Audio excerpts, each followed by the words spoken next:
Hop, tradingda shunaqa narsa bor. Tarix takrorlanadi deydi, lekin u fikrga вообще qo'shilmayman men.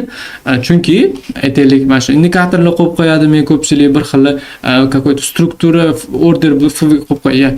Yo'q, aytmoqchi bo'lgan narsa, tarix takrorlanmaydi, chunki har xil o'sha tarixda bo'lgan pul bu yerda bo'lmagan.